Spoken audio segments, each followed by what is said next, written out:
الدين والصلاة والسلام على أشرف الأنبياء والمرسلين سيدنا مصطفى محمد صلى الله عليه وسلم وعلى آله وأصحابه ومن tabi'ahum ila yaumiddin amma ba'du. Yang kami hormati Bapak Diki Askia, SSI MSI selaku pemateri pengkaji kita pada malam yang insyaallah mubarakah ini. Yang kami hormati Bapak Dr. Muhammad Nasuri MT selaku Ketua TPKI beserta seluruh jajarannya dari tingkat institut hingga departemen. Baik, sebelum mengawali jalannya mentoring kali ini, alangkah baiknya jika kita buka bersama dengan pembacaan suratul Fatihah ala hadhihi niyah wa ala niyyati shalihah al-Fatihah. A'udzu billahi minasyaitonir rajim. Bismillahirrahmanirrahim. Alhamdulillahirabbil alamin arrahmanir rahim maliki yaumiddin. Iyyaka na'budu wa iyyaka nasta'in ihdinas siratal mustaqim siratal ladzina an'amta 'alaihim ghairil maghdubi 'alaihim waladdallin. Oke, untuk selanjutnya mari kita serahkan untuk sesi inti kita pada malam kali ini, yakni sesi mentoring yang akan disampaikan langsung oleh Bapak Diki Askia SSI MSI. Kepada beliau kami haturkan. Terima kasih Mas Kia atas perkenalannya. Assalamualaikum warahmatullahi wabarakatuh. Rabbi shrah li sadri wa yassir li amri wahlul 'uqdatam min lisani yafqahu qawli. Amma ba'du. Ya, selamat malam adik-adik mahasiswa yang saya banggakan. Ya, bagaimana kabarnya? Ya, semoga semuanya sehat walafiat ya, tidak tidak kekurangan suatu apapun. Semoga kita semua diberikan kesehatan, keberkahan, dan juga nikmat-nikmat yang lain yang tidak bisa kita hitung. Oke, terima kasih sudah bergabung pada acara mentoring pada malam hari ini. Saya berharap adik-adik masih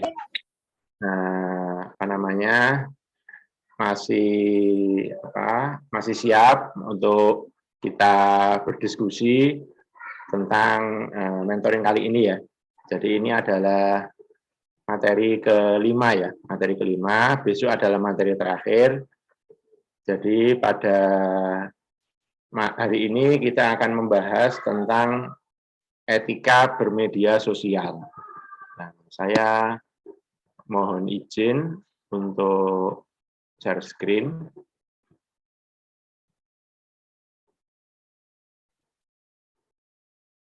Kemudian ini saya full screen dulu.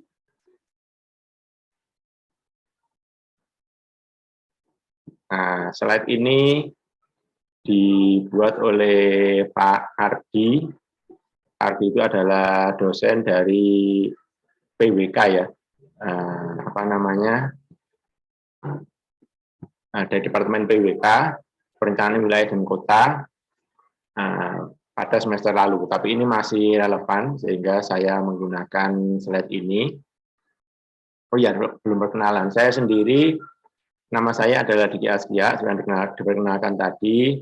Saya berasal dari Departemen Matematika. Apakah di gugus ini ada yang dari matematika? Nah, tidak ada mungkin ya. Nah, oke, tidak ada. Nah, jadi hari ini kita akan membahas etika bermedia sosial. Jadi, kenapa kita membahas media sosial? Nah, seperti yang kita tahu, pada zaman sekarang mungkin semua dari kita itu sudah tahu tentang media sosial, bahkan semua dari kita itu mungkin aktif pada media sosial, bahkan aktif lebih dari satu media sosial. Nah, seperti itu. Jadi kita itu sudah, apalagi di zaman pandemi seperti ini, maka kebutuhan untuk media sosial itu memang bukan sesuatu yang ya memang itu harus kita harus aktif di situ, karena kalau kita nggak aktif di media sosial, kita mungkin akan kehilangan informasi, kita mungkin akan, kalau dalam hal perkuliahan ya kita akan kehilangan informasi tentang tugasnya, tentang kuliahnya, dan sebagainya. Karena semuanya menggunakan media sosial. Nah, media sosial itu macamnya banyak. Saya yakin adik-adik sudah tahu semua. Nah, kenapa kita membahas etika bermedia sosial? Jadi, karena kita sudah sangat aktif di media sosial, maka kita perlu tahu seharusnya itu bagaimana etikanya atau adabnya itu bagaimana. Nah, seperti yang sudah kita tahu bahwa setelah kita meninggal dunia nanti, kita akan masuk di di alam kubur. Kemudian setelah itu kita akan dibangkitkan dan kemudian kita akan dihisab ya, dihitung amal perbuatan kita, mana yang baik dan mana yang tidak baik. Nah, semoga kita semua termasuk dalam golongan orang-orang yang beruntung, orang-orang yang meninggal dalam keadaan muslim, dan juga jumlah amal baiknya lebih banyak daripada yang tidak baik. Nah, karena kita itu sangat aktif di media sosial, maka salah satu yang akan dihisab nanti itu ya perilaku kita di media sosial. Nah, sehingga kita perlu tahu bagaimana adab-adabnya untuk bermedia sosial, sehingga nanti perilaku kita di media sosial adalah perilaku yang baik, sehingga itu akan menambah amal kebaikan kita. Nah, karena kita banyak berkecimpung di media sosial, tentu saja itu juga akan sangat berpengaruh ya, karena jumlahnya cukup banyak. Nah, seperti itu. Oleh karena itu, kita perlu tahu bagaimana bermedia sosial menurut agama Islam. Nah, seperti itu ya. Nah, ini kalau misalnya nanti ada yang kurang setuju atau ada pendapat lain, monggo silahkan, tidak perlu menunggu sampai akhir, misalnya ada pertanyaan atau diskusi, bisa langsung disampaikan, begitu ya. Bisa raise hand dulu boleh, atau langsung disampaikan juga boleh, terserah. Nah, oh ya ini belum saya. Nah, ini salah satu quote dari Germany Can. Jadi, quote ini mengatakan bahwa dengan menggunakan media sosial, ternyata bisa meningkatkan level pemikiran kita. Nah, ini menurut saya ini benar, karena dengan aktif di media sosial, maka kita mengetahui lebih banyak berita, kita mengetahui lebih banyak opini, kita mengetahui lebih banyak fakta, sehingga itu meningkatkan pemikiran kita, nah, menjadi lebih luas, menjadi lebih lebih baik daripada sebelum ada media sosial. Karena dulu kita mungkin hanya bisa membaca dari koran, televisi, tapi sekarang sudah banyak sekali sumber-sumber yang bisa kita cari informasi. Nah, seperti itu ya. Jadi itu meningkatkan level pemikiran kita. Nah, kita pernah dengar bahwa ada suatu hadis, seingat saya, adalah innamal a'malu binniyat. Jadi segala sesuatu itu bergantung pada niatnya. Nah, ini juga relevan dengan media sosial. Jadi, apa sih niat kita ketika kita aktif di media sosial? Nah, ini perlu kita tanyakan kepada diri kita masing-masing. Ini perlu kita tanyakan kepada hati nurani kita masing-masing. Sebenarnya niat kita itu apa? Nah, setelah tahu niat kita, ya tentu kita akan bisa mempertimbangkan apakah niat kita itu sudah baik, atau netral, atau malah tidak baik. Nah, seperti itu. Jadi kita perlu melihat kepada diri kita sendiri, apakah kita sudah baik atau belum. Biasanya sulit untuk melihat diri sendiri itu, karena ya yang mudah itu melihat orang lain ya, apalagi melihat kejelekan orang lain itu mungkin mudah bagi kita, tetapi untuk melihat ke diri kita sendiri, melihat ke apa yang kita lakukan, melihat ke apa yang kita pikirkan itu sulit. Nah, tetapi meskipun sulit, Nah, itu tetap harus kita usahakan ya. Nah, seperti itu. Jadi di sini ada beberapa hal yang mungkin bisa relevan. Barangkali ini salah satu alasannya atau salah satu niatnya adik-adik bermedia sosial. Yang pertama adalah untuk menunjukkan eksistensi. Ini. Yang kedua adalah untuk mencari perhatian di media sosial. Yang ketiga adalah untuk mengungkapkan pendapat. Kemudian ada juga untuk komunikasi dan sosialisasi. Kemudian untuk menumbuhkan citra, untuk menambah wawasan, ajang untuk berprestasi, untuk curhat, untuk aktualisasi diri. Nah, itu ya. Jadi ini beberapa contoh dari niat kita untuk bermedia sosial.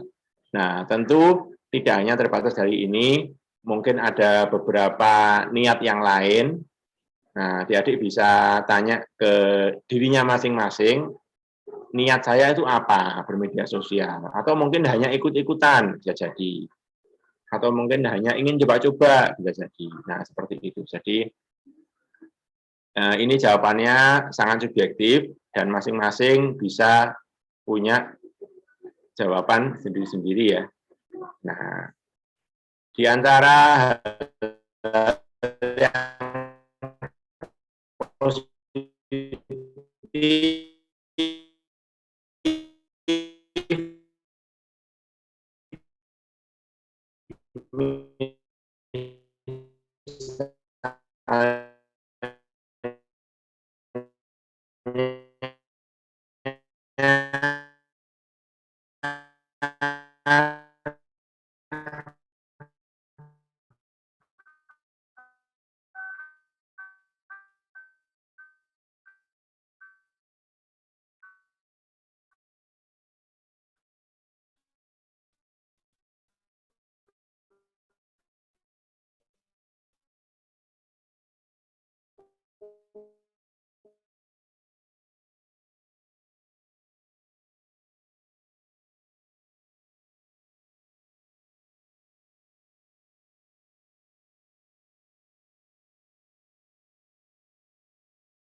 oh iya, maaf saya terlempar. Nah, oh iya, bisa, saya belum bisa share screen ini, apa bisa dijadikan co-host ya? Mohon maaf tadi terlempar. Nah, oke, sambil menunggu, jadi adik-adik perlu tanya, perlu apa itu namanya? Tanya ke diri sendiri itu namanya apa ya? Istilahnya itu ya apa ya? Merefleksi atau melihat ke dirinya sendiri, apakah yang niatnya itu sudah benar apa enggak. Nah, semoga sudah benar ya, semoga sudah baik. Tetapi andai kata masih belum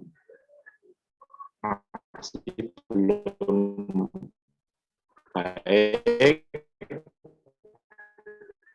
maka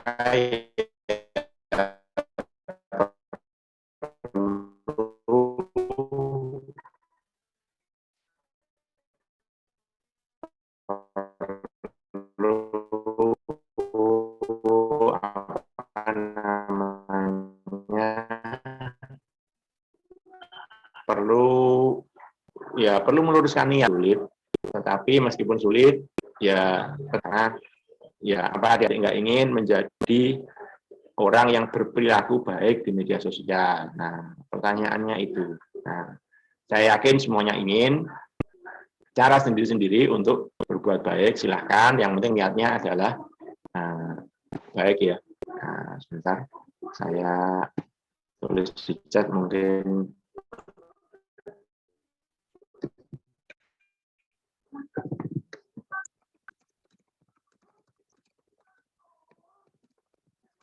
Tadi terlempar soalnya. Nah, oke. Nah, ini mohon maaf, masih belum bisa share screen. Jadi yang berikutnya ini adalah jumlah pengguna media sosial di Indonesia.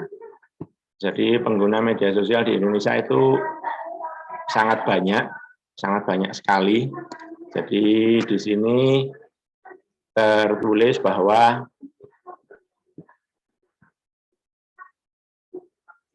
jumlah populasi Indonesia itu adalah 272 juta. Kemudian jumlah smartphone yang terkoneksi internet itu melebihi jumlah populasi, yaitu sekitar 338 juta. Nah, seperti itu. Nah, ini artinya apa? Ini artinya banyak sekali orang yang punya lebih dari satu smartphone.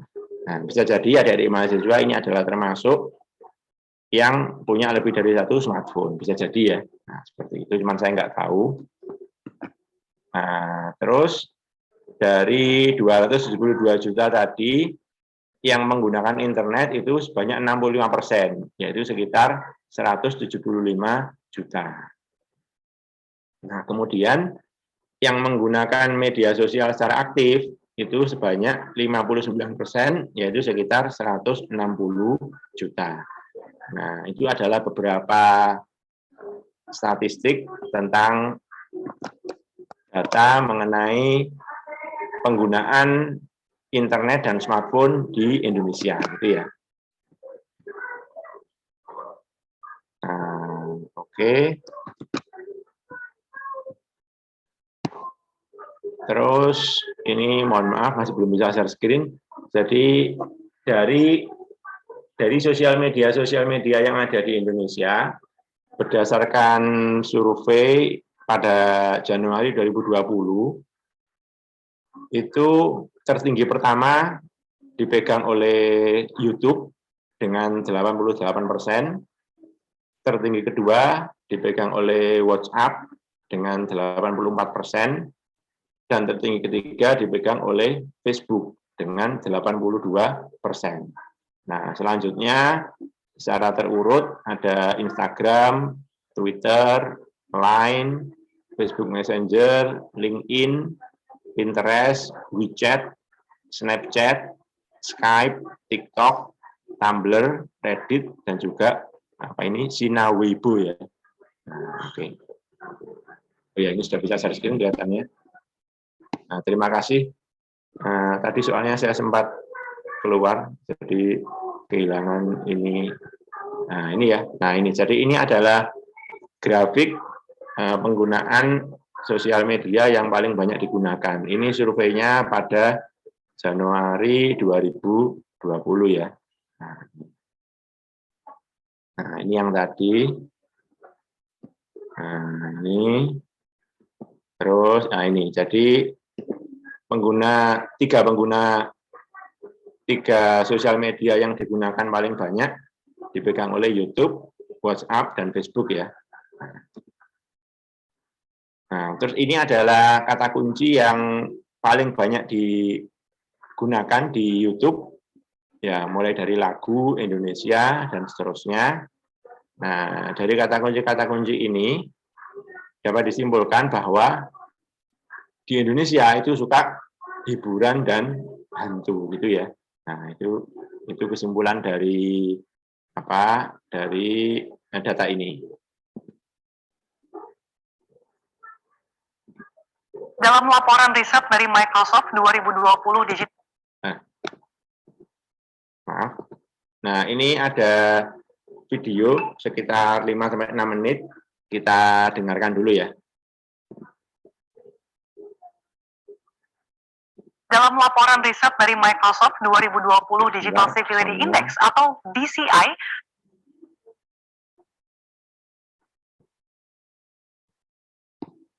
survei untuk mengukur tingkat kesopanan pengguna internet, netizen Indonesia menempati ranking bawah dan bahkan netizen Indonesia dikatakan paling tidak sopan se-Asia Tenggara. Lantas apa sih alasannya? Selengkapnya akan kami ulas untuk Anda dalam netizen Indonesia tak sopan se-Asia Tenggara. Nah, dalam survei tahunan dari Microsoft ini diselenggarakan antara bulan April sampai dengan Mei 2020 yang melibatkan 16.000 responden di 32 negara yang terdiri dari kaum muda dan juga dewasa. Nah, survei ini menggunakan skor dari 0 sampai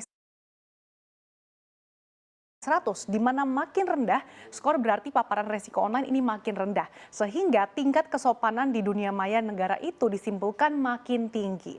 Nah, risiko online apa sih yang dimaksud? Nah, risiko online yang dimaksud ini termasuk beredarnya kabar hoax, kemudian ujaran kebencian, penipuan, bullying, hingga diskriminasi yang dialami di dunia maya. Nah, berdasarkan Digital Civility Index secara global, negara-negara maju kalau kita lihat ini berada di urutan tertinggi, di mana Belanda ini berada di ranking pertama yang artinya menjadi negara dengan netizen paling sopan dengan indeks skor 51. Sementara di Asia Tenggara dan juga di Asia secara umum, Singapura ini berada di posisi teratas atau menjadi negara teladan nih karena paling sopan dalam aktivitas online. Dan keempat secara global dengan skor 59 yang posisinya ini berada setelah Belanda, Inggris dan juga Amerika Serikat. Nah, menariknya nih kalau kita lihat berdasarkan generasinya di antara boomers, Gen X, Gen Z dan juga milenial. Nah, generasi Z dan milenial ini paling banyak terlibat dalam kasus bullying. Sementara generasi X dan juga milenial ini paling banyak yang menjadi target bullying, di mana sebanyak 62% dari Gen X merasa menjadi target bullying. Sementara milenial sebanyak 59% milenial ini merasa menjadi target dari bullying. Nah, perilaku bullying oleh anonim atau orang asing, strangers gitu ya, di tahun 2020 melonjak. Yang paling tinggi peningkatannya kalau kita lihat ini adalah pelecehan secara online, yaitu dari 25% melonjak menjadi 47%. Kemudian cyberbullying dari 12% menjadi 33% dan diperlakukan dengan tidak baik, ini dari 19% menjadi 37%. Lantas bagaimana dengan ranking netizen Indonesia? Kita lihat di slide berikutnya. Nah, Indonesia menempati ranking ke-29 dari 32 negara atau memburuk 8 poin dengan skor 76. Dengan kata lain, netizen Indonesia mendapatkan predikat paling tidak sopan se-Asia Tenggara. Posisi netizen plus 62 ini bahkan jauh di bawah Malaysia yang berada di ranking 10 dengan skor 63. Atau berada di urutan kedua setelah Singapura dalam hal kesopanan online di Asia Tenggara. Nah, negara tetangga lain yang juga mendapatkan ranking lebih baik dari netizen Indonesia selanjutnya ada Filipina, kalau kita lihat ini berada di peringkat 13 dengan indeks skor 66. Kemudian Vietnam, kalau kita lihat Thailand di urutan ke-19, indeks skor 69, kemudian Vietnam di ranking 24 dengan indeks skor 71. Dan kita ini hanya lebih unggul dari Meksiko, Rusia, dan Afrika Selatan dalam hal kesopanan online di survei tersebut secara global. Nah, skor kesopanan di dunia maya ini sebenarnya kalau kita lihat untuk kaum remaja sebenarnya tidak berubah dari tahun sebelumnya. Tapi justru turun di kalangan dewasa. Merosotnya kesopanan netizen negara kita ini menurut survei tersebut didorong oleh netizen dewasa yang bertambah tidak sopan, di mana skornya meningkat sebanyak 16 poin. Nah, sementara itu ada 3 cara atau aksi pertahanan yang paling banyak dilakukan dalam menghadapi bullying netizen Indonesia, yaitu blok, kemudian berbicara kepada teman, atau mengabaikan saja. Nah, sementara itu dari survei tersebut ada sebanyak 42% responden Indonesia mengatakan bahwa kesopanan online ini lebih baik selama masa pandemi COVID-19. Pasalnya mereka merasa bahwa kesopanan online ini meningkat berkat adanya rasa kebersamaan yang lebih besar dan juga menyaksikan orang satu sama lain ini saling membantu gitu. Sementara itu ada 17% responden yang justru mengatakan aktivitas online memburuk selama pandemi. Pasalnya lebih banyak penyebaran informasi palsu dan juga menyesatkan. Selain itu juga lebih banyak orang yang bertindak egois secara online. Selanjutnya kita lihat, nah dalam riset tersebut seberapa baik atau buruk kesopanan online ini terkait dengan interaksi yang tidak diinginkan, kemudian interaksi seksual yang tidak diinginkan, kerusakan reputasi, dan ternyata ini ditindas dan dilecehkan justru dinilai lebih negatif atau semakin buruk pada tahun 2020 dibandingkan dengan tahun 2019 yang naik 5 poin. Nah, selanjutnya kita lihat kenapa sih netizen Indonesia menjadi salah satu yang berada di peringkat bawah kesopanan di dunia maya adalah, nah netizen Indonesia ini dikatakan bahwa cukup tinggi ya terpapar hal-hal negatif di internet. Nah, hal negatif yang dinilai menggerus kesopanan itu menurut laporan tersebut adalah penyebaran hoax, kemudian ujaran kebencian, diskriminasi hingga bullying. Nah, secara rinci kalau kita lihat risiko terbesar dari perilaku netizen Indonesia adalah adanya hoax dan juga penipuan yang naik 13 poin menjadi 47%. Kemudian ada ujaran kebencian atau hate speech, ini juga naik 5 poin menjadi 27%, dan diskriminasi kalau kita lihat ini justru turun 2 poin menjadi 13%. Nah, 48% sumber risikonya ini berasal dari orang asing atau strangers. Nah, sementara itu dari hampir 5 dari 10 orang atau sekitar 47% responden mengaku bahwa mereka ini terlibat dalam kasus bullying atau penindasan. Dan 19% responden mengaku bahwa mereka ini sebagai target dari bullying. Dan kaum milenial ini adalah yang paling terpukul oleh bullying, di mana sebanyak 54% milenial merasa terpukul akibat bullying, kemudian disusul 47% generasi Z yang mengalami bullying atau perundungan. Nah, dari yang meskipun kalau kita lihat terlepas gitu ya dari yang biasanya disebut netizen maha benar, namun studi tahunan kesopanan digital ini tentu saja penting gitu ya untuk diperhatikan supaya bisa meningkatkan kesadaran kita dan juga mendorong interaksi yang lebih positif secara online.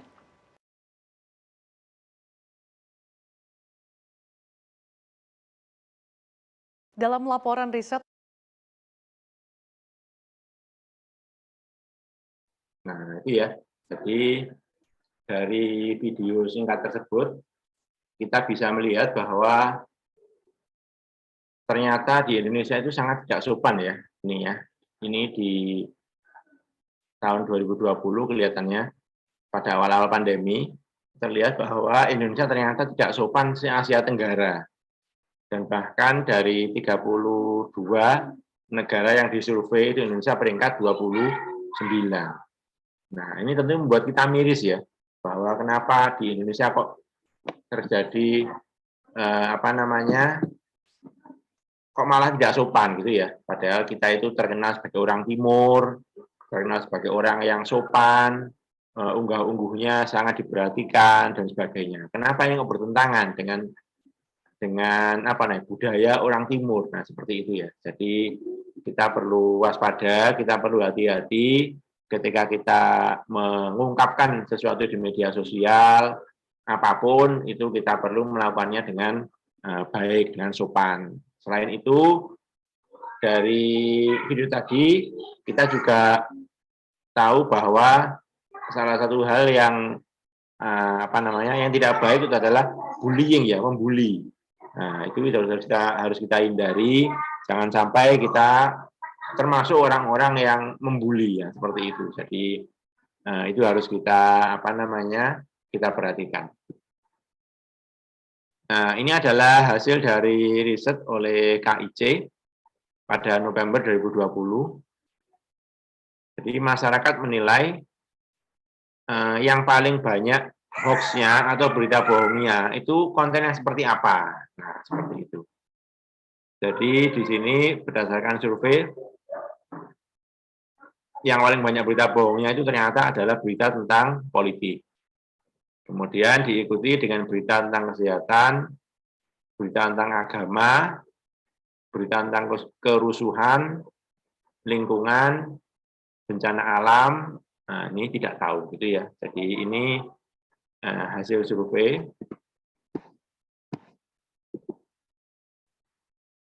Nah, kalau tadi kontennya, kalau sekarang alasannya. Kenapa kok hoax itu disebarkan atau menyebar? Nah, cukup mengejutkan bahwa alasannya itu ternyata hanya meneruskan berita yang tersebar. Tidak memikirkan benar atau salah. Nah, saya nggak tahu apakah kita juga melakukan ini atau tidak. Jadi ini tuh artinya kita mendapatkan suatu berita dari suatu grup atau seseorang, kemudian tanpa melakukan pengecekan terhadap berita itu, kita langsung men-share berita itu ke grup-grup yang kita punyai. Nah, karena bisa jadi itu berita bohong. Nah, kalau kita melakukan itu artinya kita ikut menyebarkan berita bohong. Nah, ini harus diperhatikan ya. Kita harus hati-hati ketika kita men-share suatu informasi.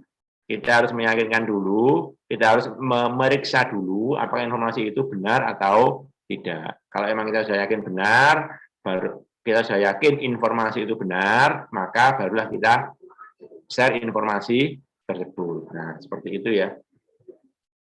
Yang kedua ini juga sama, tidak tahu bahwa berita itu tidak benar, tapi langsung di-share. Kemudian yang ketiga, tidak tahu sumber beritanya secara jelas. Kita nggak tahu ini sebenarnya dari siapa sih berita ini. Nah, itu juga kita harus hati-hati. Nah, ini alasannya ternyata hanya sekedar iseng. Nah, ini baru untuk mempengaruhi orang lain.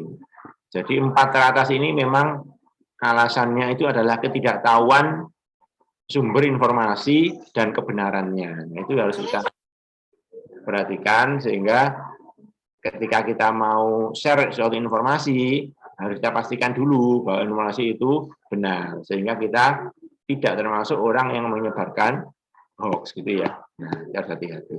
Ini mengingatkan kepada diri saya sendiri dan juga adik-adik sekalian.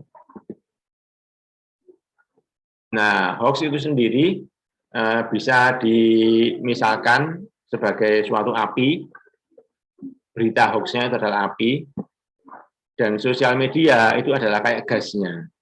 Jadi ketika kita men-share informasi di sosial media, itu artinya kita menyiram gas ke api. Ya, tentu saja apinya akan jauh semakin besar dan berbahaya. Nah, seperti itu ya. Jadi kita harus hati-hati ketika kita share suatu informasi. Ini bisa kita ya kita perhatikan ini pada saat share suatu informasi. Nah, etika itu juga suatu yang penting, terutama dalam kasus ini adalah etika bermedia sosial ya. Nah, di sini ada dasar hukum dari Al-Quran, coba kita dengar. يا أيها الذين آمنوا إن جاءكم فاسق بنبأ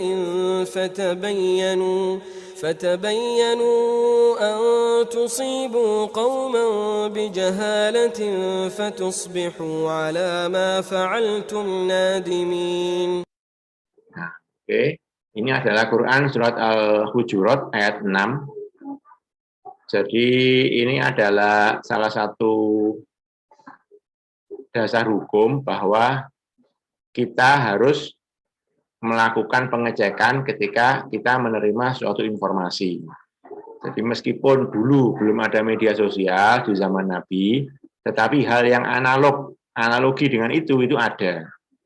Nah, ini artinya hai orang-orang yang beriman, jika datang kepadamu orang fasik membawa suatu berita, maka periksalah dengan teliti, agar kamu tidak menimpakan suatu musibah kepada suatu kaum tanpa mengetahui keadaannya, yang menyebabkan kamu menyesal atas perbuatanmu itu. Nah, ini mirip ya, kalau zaman dulu ada orang memberikan atau memberitahu suatu berita, kalau sekarang beritanya lewat media sosial, tapi itu hampir sama. Jadi intinya kita harus selalu memeriksa informasinya dengan teliti. Jangan sampai kita menyebarkannya tanpa tahu kebenarannya, sehingga mungkin kita akan menyesal telah melakukan itu di kemudian hari. Nah, itu hal yang bisa kita ambil dari ayat ini. Selain itu ada juga hadis dari Abu Hurairah radhiyallahu anhu. Ini yang artinya adalah akan datang tahun-tahun penuh kedustaan yang menimpa manusia. Pendusta dipercaya, orang jujur didustakan, pengkhianatan terhadap amanah yang diberi, orang jujur yang dikhianati, dan ruwai bidoh ikut berkomentar. Lalu ditanya, apa itu ruwaibidah? Beliau menjawab, orang-orang bodoh yang mengurusi urusan perkara umum. Nah, karena ini adalah suatu hadis itu ya pasti benar, nggak mungkin hadis itu salah. Karena di sini diceritakan bahwa akan datang zaman yang seperti itu, ya pasti akan datang. Entah itu sekarang, entah itu nanti, pasti akan datang. Nah, seperti itu. Jadi zaman ini zaman yang tidak baik ya, penuh kedustaan. Nah, pendustanya dipercaya, orang jujur malah didustakan, dan banyak pengkhianatan dan lain-lain. Nah, salah satu hadis juga itu seingat saya adalah, saya lupa kata-katanya, tapi artinya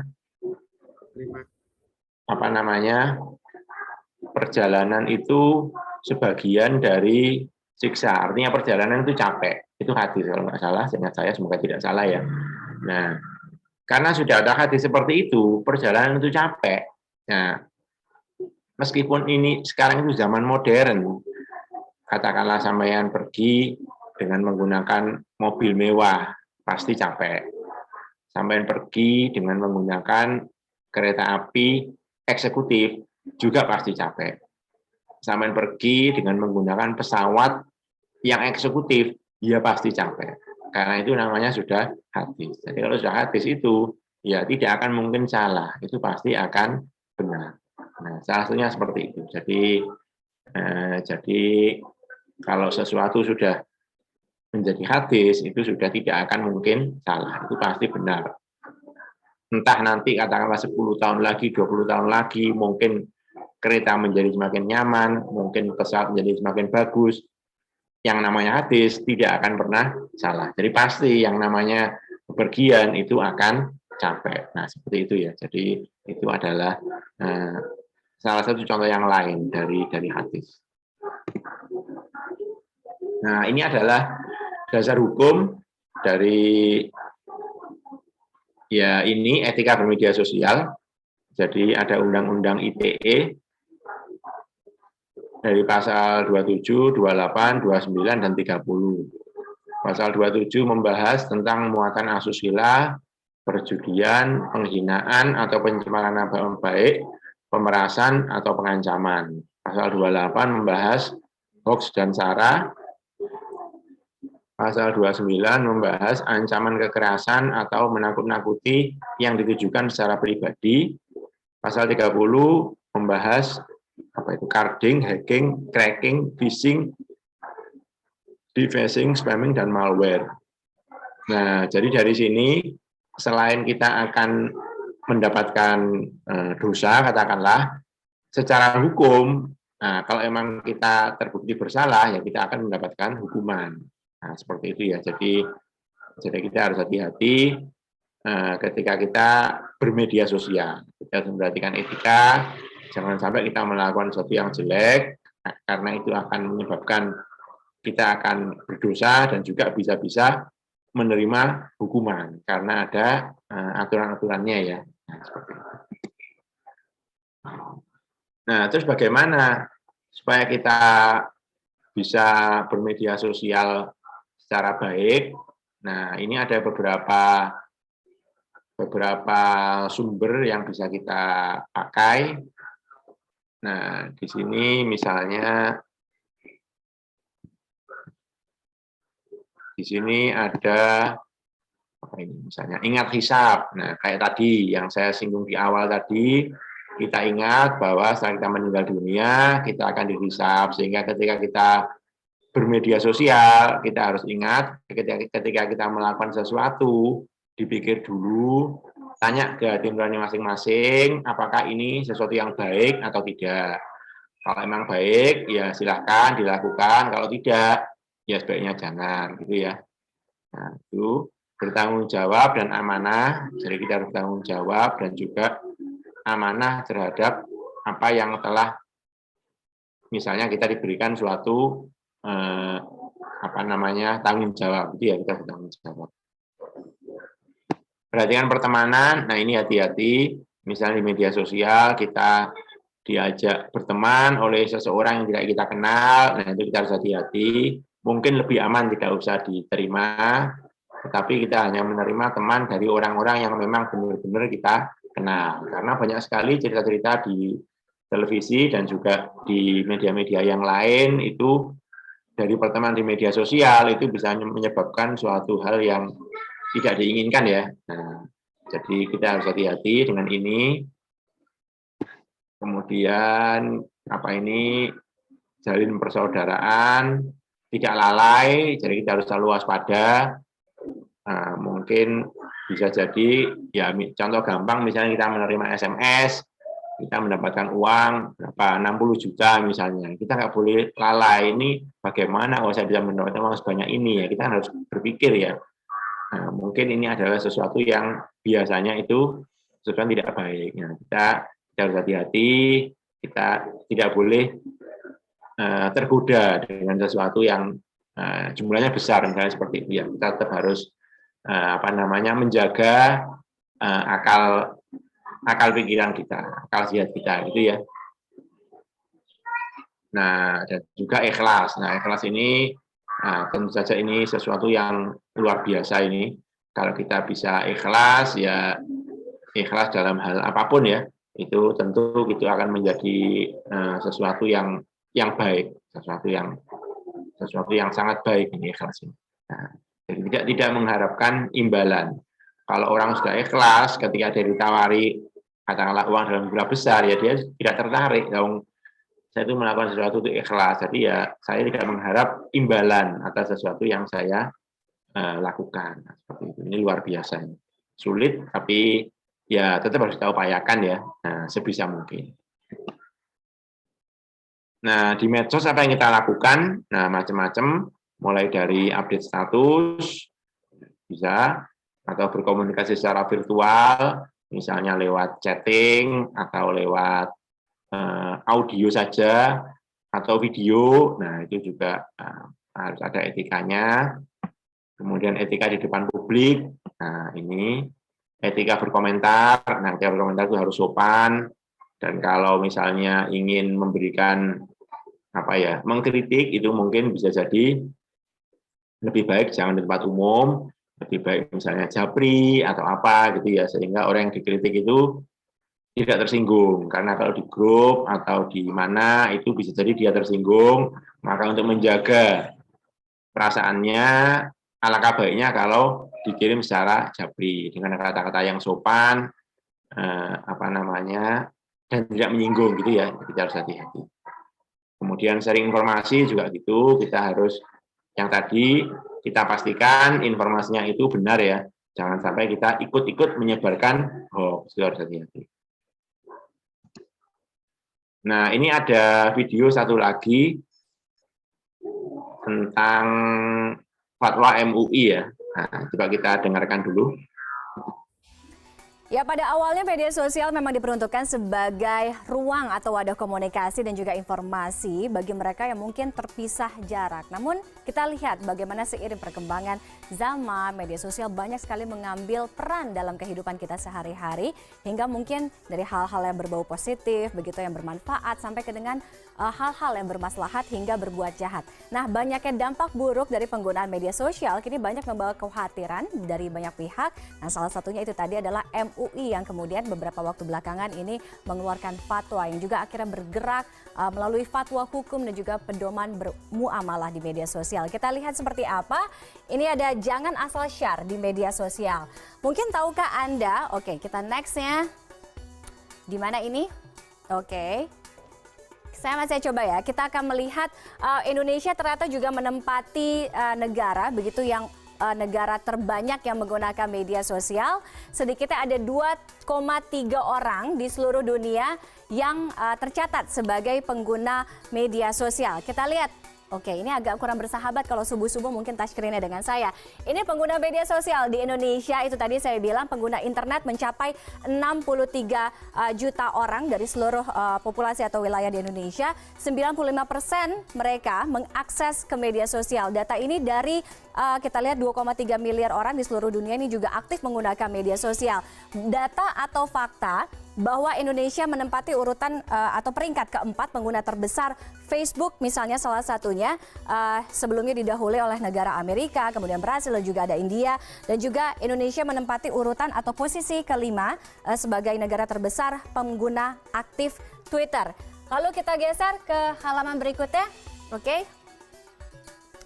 Apakah kita masih bisa bergerak? Nah, ini tingkat berbagi informasi di media sosial. Kalau kita lihat dari data-data yang tadi, Indonesia sebagai negara terbesar pengguna aktif Facebook dan juga pengguna aktif Twitter, itu juga menjelaskan kepada kita bahwa Indonesia memiliki potensi atau berpotensi sebagai pasar terbesar bagi dunia digital, tidak hanya di dunia digital Asia saja, tapi juga di seluruh dunia. Kita lihat tingkat berbagi informasi di media sosial, artinya orang-orang Indonesia paling banyak menggunakan media sosial ini untuk memberikan atau men-share sesuatu, berbagi informasi. Paling banyak di Facebook, jumlahnya hampir 45%, 44,86%. Kemudian WhatsApp hampir 29%. Kemudian yang ketiga adalah Line 21,59%, dan juga Twitter sebesar 11,76%, dan sisanya lain-lain. Misalnya ada juga Path dan juga lain sebagainya 13,04%. Lalu berikutnya lagi, nah ini yang juga harusnya menjadi pedoman bagi kita semua, mereka-mereka yang aktif menggunakan media sosial, adalah bagaimana memverifikasi data, informasi atau gambar ketika kita melihat di sebuah media sosial. Yang pertama adalah cek dulu kebenaran sumbernya, jadi jangan asal men-share atau membagikan informasi, begitu harus dicek dulu, mungkin Anda bisa googling, kemudian konfirmasi juga dan klarifikasi informasi yang Anda dapat tersebut, dan yang pasti tidak diperbolehkan atau tidak diperkenankan men-share atau membagikan informasi berupa kebencian, fitnah, gosip, dan juga adu domba. Kalau mungkin kita bisa simpulkan, penggunaan media sosial ini bak pisau, begitu, bermata dua. Anda bisa mendapatkan mudaratnya, penggunaan negatif mudaratnya, atau juga sebaliknya Anda juga bisa mendapatkan manfaat dari men-share segala sesuatu yang ada di media sosial. Nah, terkait dengan fatwa Majelis Ulama Indonesia dengan penggunaan akun media sosial, kami melalui akun Twitter kami @cnnandiconnected juga mencoba mencari tahu seperti apa respon dari netizen terkait dengan fatwa MUI mengenai hukum bermuamalah di media sosial. Nah, polling ini sudah kami adakan sejak kurang lebih 14 jam yang lalu. Sejauh ini juga sudah diikuti hampir 500 netizen di Twitter dengan jawaban beserta alasan yang berbeda-beda pastinya.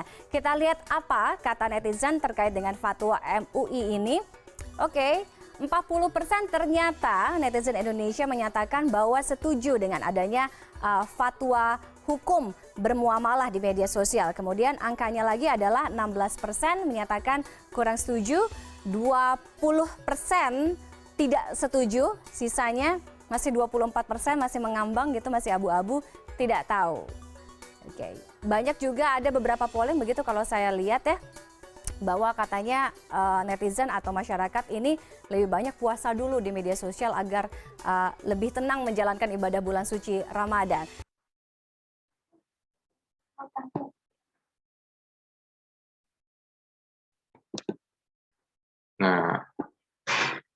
Oke. Jadi dari berita tadi kita bisa tahu bahwa ini bulan puasa kemarin ya, tahun ini. Jadi videonya di sekitar itu. Jadi di situ pada sekitar waktu itu ada fatwa MUI tentang hukum bermuamalah di media sosial. Muamalah itu luas ya. Salah satunya adalah jualan. Jadi kenapa MUI mengeluarkan fatwa itu? Karena memang di zaman sekarang banyak sekali yang berjualan lewat media sosial. Nah, teman-teman sudah tahu kan ya, mulai dari jualan barang, jualan makanan, jualan jasa, nah seperti itu. Jadi oleh karena itu sudah banyak dilakukan orang, sehingga MUI perlu memberikan fatwa bagaimana cara berjualan yang halal, bagaimana cara berjualan yang baik, supaya yang penjualnya juga melakukannya sesuai syariat Islam, yang membeli juga bagaimana, ini lebih ke penjual ya, penjual beli ya, jadi pembeli juga bagaimana membeli sesuai dengan syariat Islam.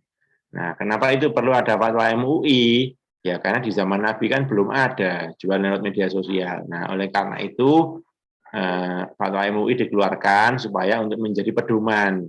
Nah, mana yang harus dilakukan, mana yang tidak boleh dilakukan, mana yang sebaiknya dilakukan. Nah, kira-kira seperti itu ya intinya.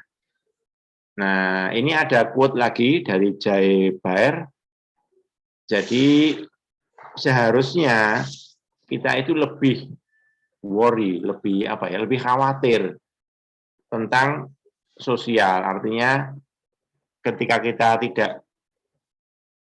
tidak bersifat sosial, ketika kita jauh dari masyarakat, ketika kita tidak aktif di masyarakat, itu seharusnya kita lebih khawatir and worry less about doing social media. Dan seharusnya kita tidak khawatir ketika kita tidak bermedia sosial. Nah, seperti itu.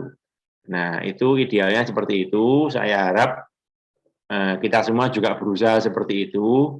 Jadi kita nggak usah terlalu khawatir dengan media sosial, tapi kita perlu khawatir ketika kita jauh dari masyarakat, ketika kita tidak tidak ikut kegiatan bermasyarakat, itu kita perlu khawatir ya. Apalagi kita orang Indonesia, kita pun orang Barat yang individu, kita kan makhluk sosial juga ya. Nah, itu perlu kita perhatikan. Nah, ini adalah fatwanya tentang hukum dan pedoman bermuamalah melalui media sosial. Ini tahun 2017. Nah, ini tidak saya bahas karena banyak ya. Nah, nanti bisa dilihat sendiri. Nanti di internet saya yakin ada. Nah, ini bisa dibaca sendiri. Nah, termasuk ini. Jadi, saya yakin adik-adik sudah dapat ini. Jadi, ini adalah buku panduan mentoring. Jadi, dari 6 materi mentoring yang dibahas itu semuanya ada di sini, termasuk materi etika bermedia sosial. Nah, mungkin adik-adik sudah diberikan file PDF dari buku ini. Bila ada kesempatan bisa dibaca, begitu ya.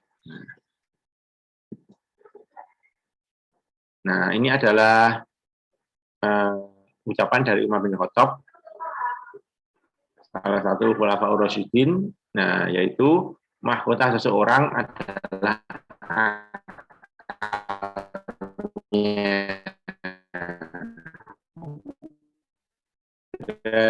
seseorang adalah agamanya, dan kehormatan seseorang adalah budi pekertinya. Budi pekerti ini artinya ya bagaimana kita bermedia sosial. Nah, oke, mungkin apabila ada yang kurang jelas, dan silahkan bisa kita diskusikan. Ini mungkin masih ada waktu sekitar kurang lebih setengah jam. Terima kasih atas perhatiannya. Wassalamualaikum warahmatullahi wabarakatuh. Kamera saya mati. Waalaikumsalam warahmatullahi wabarakatuh. Demikian penyampaian materi tentang bagaimana sih kita harus bagaimana rambu-rambu kita dalam bersosial media dalam perspektif Islam. Baik teman-teman semuanya, jika ada pertanyaan yang ingin disampaikan kepada beliau atau sesuatu yang ingin didiskusikan, bisa langsung present atau bisa langsung unmute sih, atau kalau begitu langsung chat aja di Zoom, maka akan saya bacakan nanti. Sekali lagi teman-teman yang ingin bertanya, monggo langsung segera tanpa sungkan-sungkan.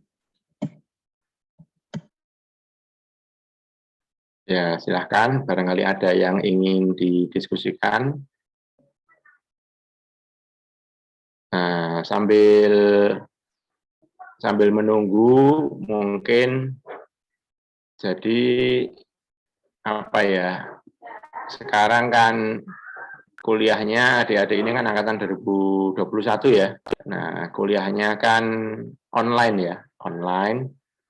Nah, jadi kalau kuliah online, kuliahnya kan misalnya dari rumah masing-masing ya.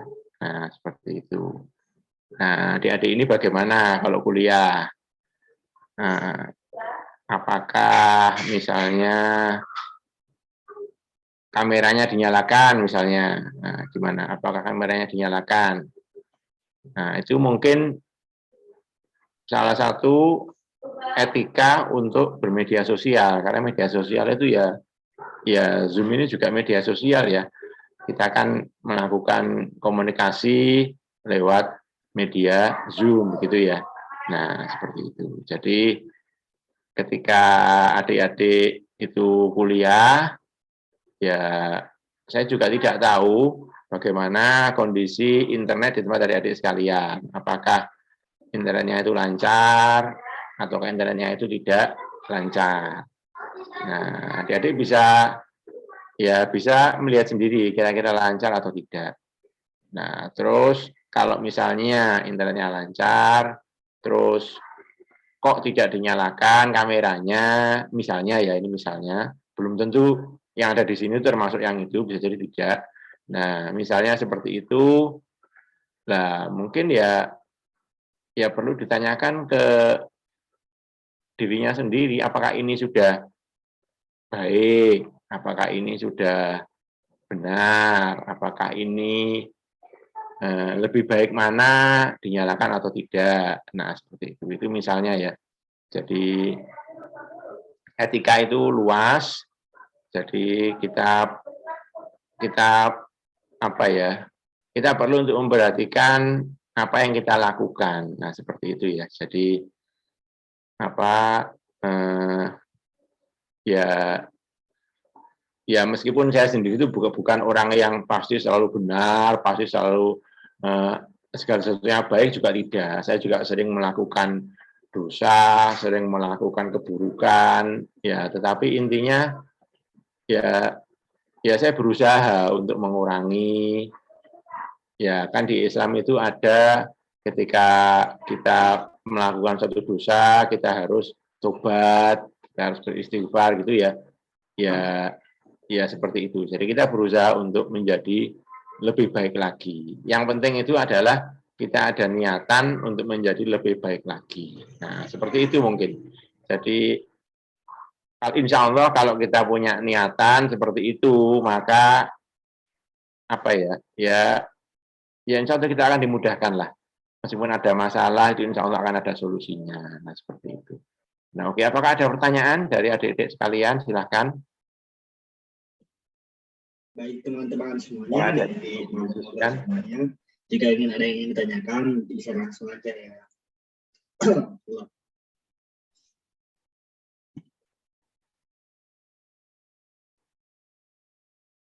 Nah, oke. Sambil menunggu mungkin apalagi ya. Oh, sudah dapat materi tentang adab menuntut ilmu ya? Nah, sudah kayaknya ya. Nah, sudah. Jadi berarti kan sudah tahu ya bagaimana caranya menuntut ilmu agar ilmu itu bermanfaat, agar ilmu itu berkah, agar ilmu itu apa ya barokah ya. Nah, seperti itu. Jadi apa namanya? Salah satu yang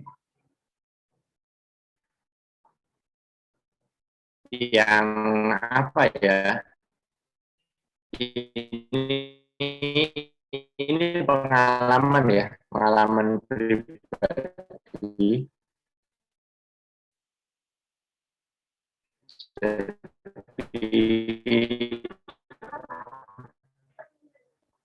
ketika ujian bisa kuis, yang saya amati itu cukup banyak ya, tidak ingin suudzon. Nah, saya berusaha untuk husnudzon. Nah, apa namanya? Ya mungkin sama itu memang karena memang semuanya itu benar-benar bisa gitu ya. Nah, tapi mungkin kalau boleh saya memberikan saran itu apa namanya? Mungkin sudah dibahas kemarin pada saat membahas adab menuntut ilmu. Jadi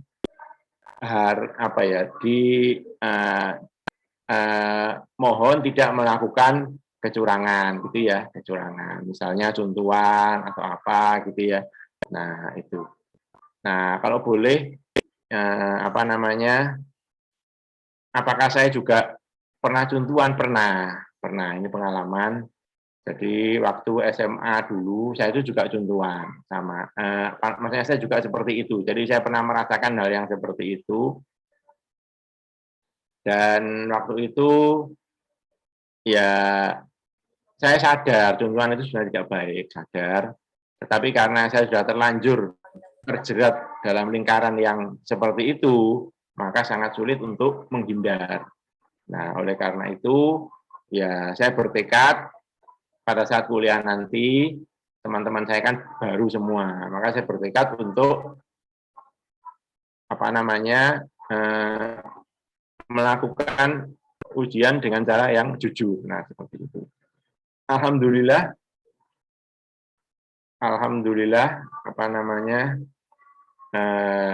diberikan diberikan kemampuan untuk melakukan itu, dan selama kuliah juga alhamdulillah, seingat saya ya saya berusaha jujur dengan cara duduk di depan. Kalau dulu kan masih offline ya, zaman tahun 2001 dulu, saya angkatan 2001. Jadi dengan duduk di depan itu ya tentu tidak bisa melakukan kecurangan karena kan dekat dengan yang menjaga. Nah, seperti itu ya. Nah, itu jadi saya berharap adik-adik di sini juga punya niatan untuk berbuat baik, yaitu jujur, sehingga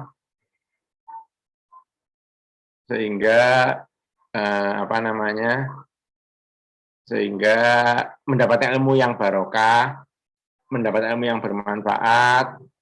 Bukan saya tidak ingin bukannya nilai itu tidak penting, saya yakin itu penting, tetapi yang jauh lebih penting itu adalah keberkahan ilmunya itu sendiri, gitu ya. Mohon dipikirkan, mohon direnungkan. Bisa jadi apa yang adik-adik putuskan sekarang itu akan mempengaruhi masa depan adik-adik sekalian. Ya, saya berharap adik-adik memilih jalan yang baik ya. Nah, seperti itu. Terima kasih. Nah, ini ada pertanyaan. Permisi Pak, perkenalkan saya Cahya Dwi Pratama, izin untuk bertanya, bagaimana maksud dari ikhlas dalam bermedia sosial? Terima kasih. Pertanyaannya sulit kayak gini ya. Ikhlas dalam bermedia sosial ya. Kalau ikhlas dalam beribadah, itu artinya tidak mengharapkan pujian biasanya ya. Nah, misalnya kalau kita membaca Quran dengan keras, itu mungkin tidak ikhlas karena kita ingin didengar orang, seperti itu. Nah, kalau ikhlas dalam bermedia sosial, ya seharusnya juga mirip. Jadi kita bermedia sosial itu tidak mengharapkan imbalan. Nah, cuman imbalannya itu ya apa ya? Ya imbalan itu mungkin apa ya? Ya iya itu ikhlas dalam bermedia sosial itu imbalannya apa biasanya ya?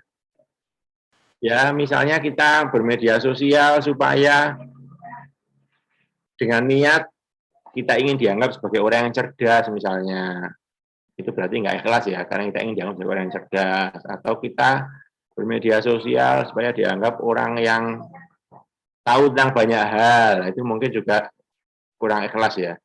Nah, atau kita bermedia sosial itu ingin dianggap sebagai orang yang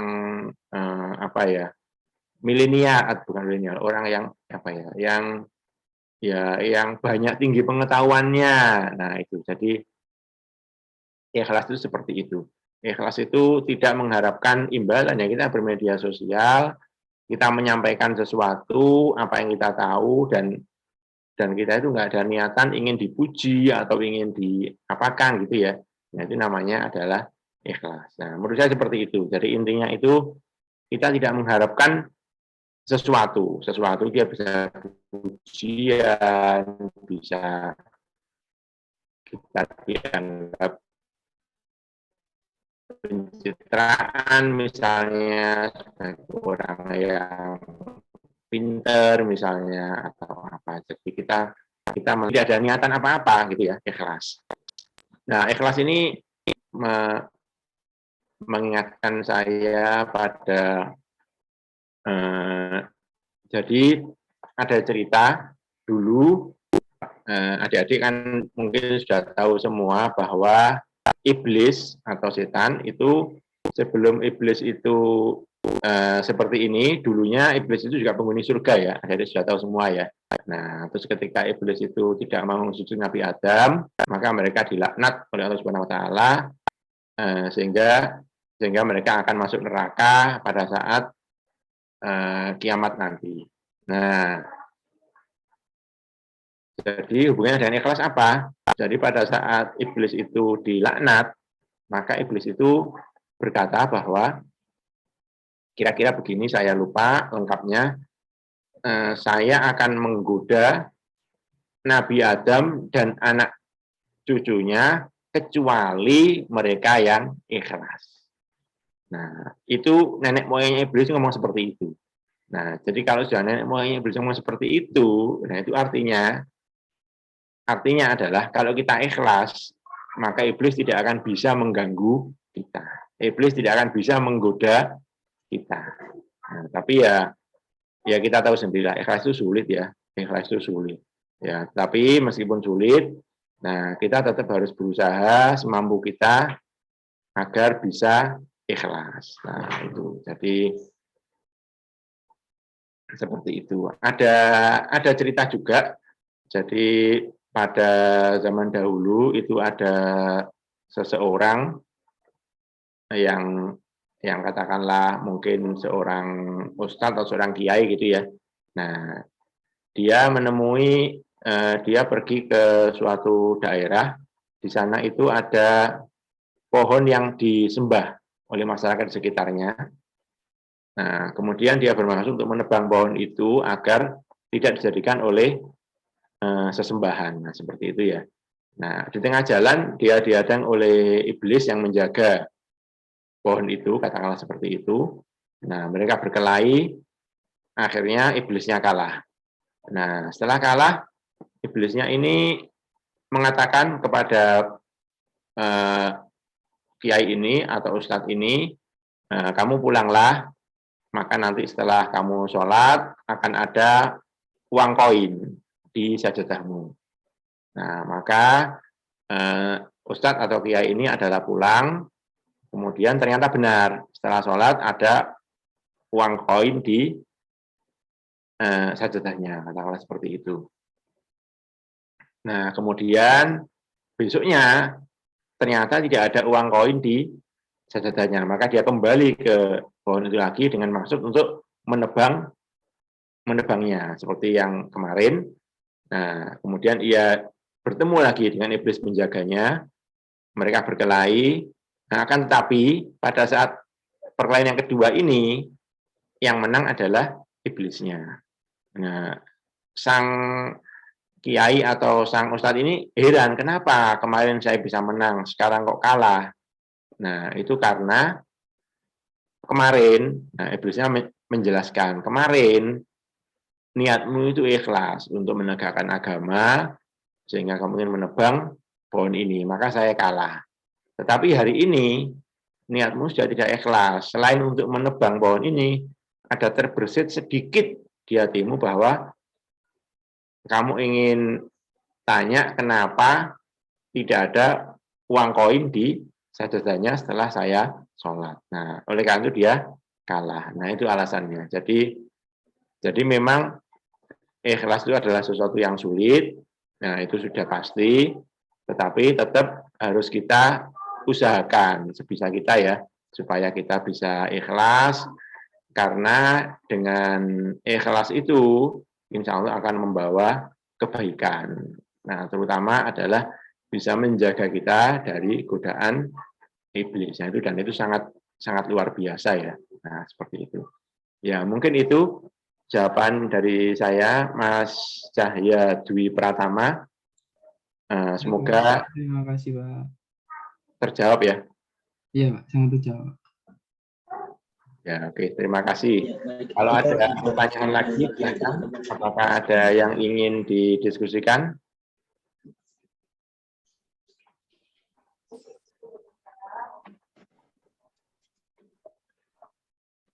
Nah, sambil menunggu pertanyaan, mungkin apa namanya? Ya, jadi intinya adalah tadi, jadi baik dalam hal apapun, dalam situasi apapun, itu kalau kita ingin melakukan sesuatu, ya baik itu hubungannya dengan media sosial maupun yang lain, untuk supaya tahu apa yang kita lakukan itu baik atau tidak, itu caranya gampang. Nah, kita bisa menanyakan ke hati nurani kita masing-masing. Hati nurani itu adalah hati yang paling dalam ya. Nah, bukan hati yang di luar. Hati yang di luar itu mudah berubah, mudah ini, tapi hati yang paling dalam itu insya Allah itu adalah sesuatu yang benar dan itulah yang sebenarnya seperti itu, gitu ya. Ya, tadi ada yang raise hand, mungkin ada yang didiskusikan, silakan. Atau tidak sengaja. Nah, oke, mungkin tidak sengaja. Nah, jadi itu ya. Jadi apa namanya? Tanyakanlah kepada hati nurani kita masing-masing sebelum kita melakukan segala sesuatu. Nah, jadi apa namanya? Insya Allah jawaban dari hati nurani kita masing-masing itu adalah memang seperti itu adanya, seperti itulah yang benar. Ya kalau itu baik, ya hati nurani kita itu akan menjawab itu baik. Dan kalau itu memang tidak baik, ya hati nurani kita itu akan mengatakan bahwa itu tidak baik. Nah, seperti itu ya, insya Allah itu akan membawa kita ke sesuatu yang lebih baik lagi ya. Nah, seperti itu. Jadi kalau saya seperti itu. Jadi insya Allah itu akan menjawab dengan jujur ya, dengan jujur.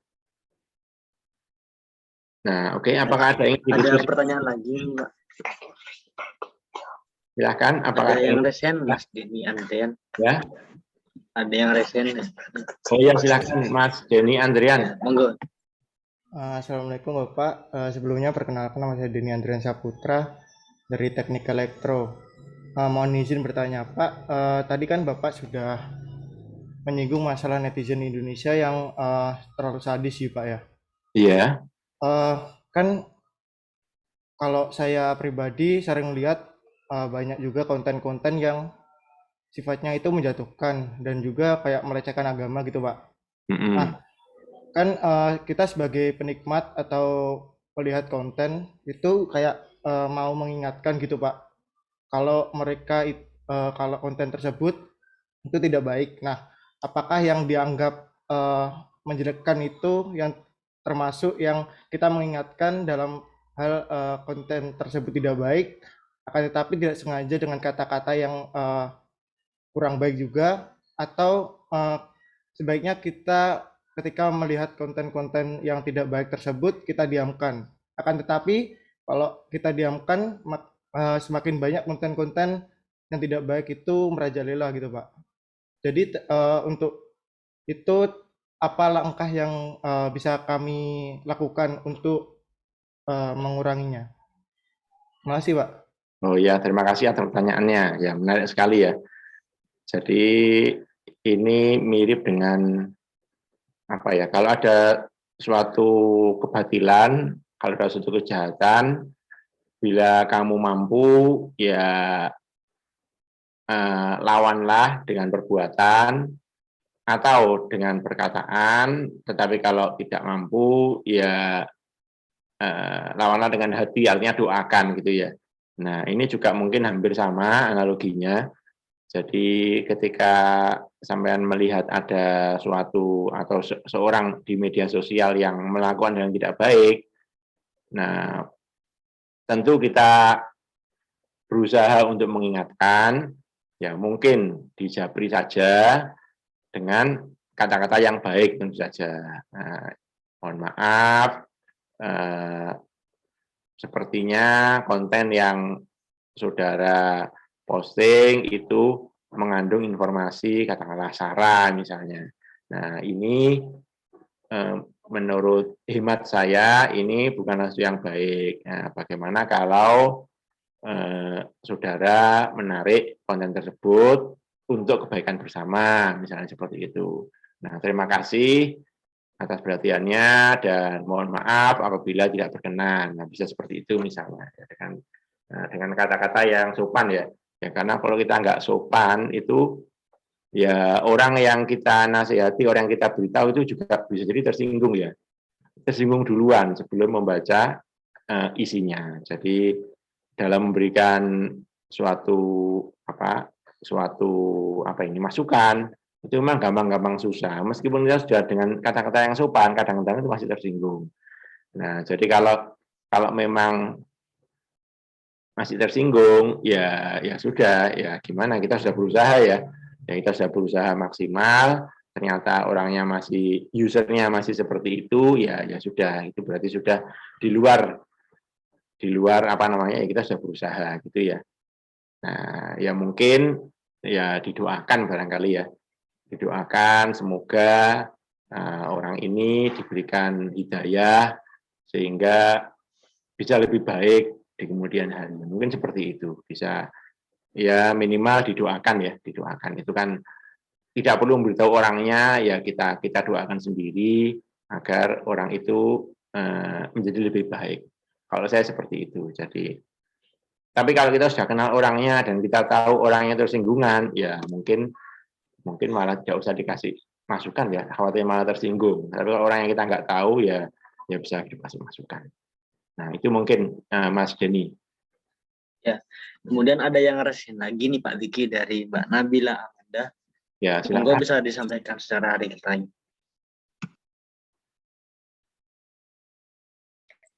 Baik, Pak. Terima kasih atas kesempatannya. Saya Nabila Amanda dari kelompok 34. Izin bertanya, Mbak, astagfirullah. Pak, sebelumnya mohon maaf saya nggak bisa on cam ya, Pak. Oh, nggak apa-apa. Jadi pertanyaan saya ini, menurut Bapak bagaimana kita menyikapi perselisihan di media sosial? Misalnya, komentar kita dibalas dengan orang di media sosial dan beliau berselisih dengan kita tentang perkara agama. Kira-kira apa yang harus kita lakukan ya, Pak? Apakah lebih baik kita tinggalkan saja atau kita lanjut membalas komentar-komentar tersebut, Pak? Terima kasih, Pak. Ya, sama-sama. Ya, oke. Ya, perselisihan tentang agama ya. Nah, ya memang cukup banyak juga perselisihan di media sosial tentang agama. Ya, Ya, mungkin sangat tergantung dari apa yang diperselisihkan dan kadang yang kita anggap benar itu belum tentu itu yang benar. Yang mereka anggap benar itu belum tentu itu yang benar. Ya bisa jadi seperti itu. Nah, Ya perselisihan di media sosial. Apakah ya itu memang ya gampang-gampang susah ya. Tetapi kalau memang sekali dua kali kok masih ngeyel sama-sama merasa benar, itu memang tidak akan ada selesainya. Dan mungkin orang yang lain juga tidak akan percaya sampean juga mungkin tidak akan percaya orang yang lain itu. Jadi mungkin juga tidak akan ada habisnya barangkali ya. Tidak akan ada habisnya. Nah, untuk ini kalau sampean ingin tahu apakah yang sampean yakini itu benar atau salah, terutama kalau dalam hal agama, ya tentu kita harus tanya ke orang yang paham tentang agama. Ini menurut pendapat saya seperti itu. Jadi sebelum kita berdebat dengan orang yang lain tentang suatu hal, ya kita perlu tanya ke orang yang ahli agama, misalnya ke ustadz atau ke kiai atau ke orang yang pintar tentang agama. Kita tanya, ya karena kalau saya sendiri kan saya kan bukan orang yang ahli agama ya, saya juga akan tanya. Nah itu kira-kira kalau ada permasalahan seperti ini itu seharusnya bagaimana? Nah itu kita harus tanya ya. Nah kita harus tanya. Nah, setelah kita tahu yang benar, ya katakanlah tentu kalau kita tanya ke orang yang ahli ya jawabannya benar ya. Nah, itu ya kita bisa mencoba untuk memberitahu informasi ke orang tersebut. Setelah tanya ke orang yang ahli itu untuk masalah ini jawabannya seperti ini loh, alasannya begini, kalau ada dalilnya bisa diungkapkan, dalilnya dari ini dan ini. Nah, kalau sudah diungkapkan seperti itu, orang yang masih tidak yakin, ya menurut saya ya sudah tidak apa-apa, tidak usah memaksakan diri ya, daripada nanti timbul perselisihan itu menurut saya tidak baik. Jadi berselisih itu tidak baik, ya lebih baik kita tinggalkan saja. Minimal kita sudah berusaha memberikan informasi secara fair. Nah mungkin orang itu juga punya keyakinan yang lain, ya juga tidak apa-apa. Nah dan yang mungkin kita sebaiknya menghindari perselisihan supaya tidak menyakiti perasaan orang yang lain itu. Jadi itu lebih penting kelihatannya untuk tidak menyakiti perasaan orang lain. Karena toh percuma kalau kita memaksakan diri. Menurut saya seperti itu ya. Mohon maaf apabila ada yang kurang. Ya, baik. Terima kasih jawabannya Bapak Diki Afkia atas pertanyaan dari Mbak Nabila. Kemudian ini ada satu pertanyaan lewat chat pribadi ke saya, Pak. Mungkin sekaligus menjadi pertanyaan terakhir karena sudah menjelang jam 9 malam. Ini bertanya, apa baik, Pak, jika seorang itu terlalu fanatik dengan sosok idola di media sosial, sampai rela menghujat orang lain yang nggak sependapat. Lalu bagaimana cara agar menyadarkan orang tersebut? Terima kasih, Bapak. Ya, terima kasih, Mas Kia. Ya, menarik sekali ya. Fanatik dia. Ya memang ada mungkin beberapa sosok yang dikultuskan atau difanatikan. Nah, itu juga kurang baik ya, kurang baik. Bagaimana cara kita menghadapi orang yang seperti itu? Ya mungkin hampir sama dengan yang pertama tadi, ketika ada perselisihan tadi juga hampir sama, ya tentu kita berusaha untuk memberitahu dengan baik bahwa di dunia ini kita tidak boleh fanatik, ya kecuali kalau fanatik kepada Nabi Muhammad itu boleh ya, tapi kalau kepada orang yang lain itu tidak boleh, karena setiap orang itu pasti punya kelebihan dan punya kelemahan. Menghormati boleh, tetapi tidak boleh fanatik, karena itu kita akan tidak bisa melihat secara fair bahwa orang itu punya kelemahan, itu sulit nanti. Nah, tapi kalau sudah diberitahu kok ngeyel, ya jangan memaksakan diri, ya sudah tidak apa-apa. Nah, langkah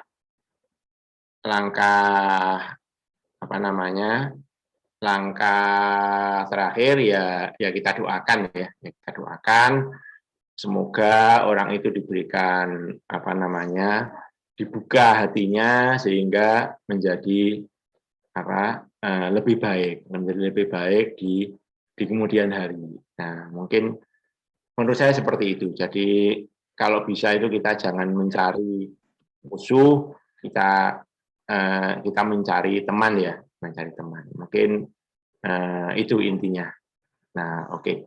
Terima kasih Mas Kia. Mungkin sepertinya jawabannya. Ya, terima kasih banyak atas jawaban dari Bapak Diki.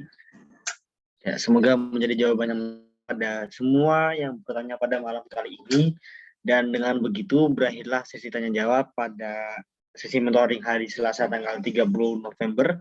Semoga menjadi malam yang bermanfaat bagi kita semua. Fid dini wad dunya wal akhirah. Mohon maaf atas seluruh kesalahan, baik yang keluar dari saya secara individu maupun secara umum oleh panitia, baik disengaja maupun tidak disengaja. Terima kasih atas kehadirannya, terutama kepada Al-Mukarram Bapak Diki Azkia yang telah mengisi materi pada malam kali ini, juga seluruh teman-teman yang telah hadir dalam Zoom kali ini. Kita tutup bersama dengan membacaan kafaratul majlis. Subhanakallahumma bihamdika asyhadu an la ilaha illa anta astaghfiruka wa atubu ilaik. Subhanakallahumma bihamdika asyhadu an la ilaha anta astaghfiruka wa atubu ilaik. Allahumma fikir aqwamit thariq. Wassalamualaikum warahmatullahi wabarakatuh. Waalaikumsalam. Waalaikumsalam warahmatullahi wabarakatuh. Waalaikumsalam. Ya.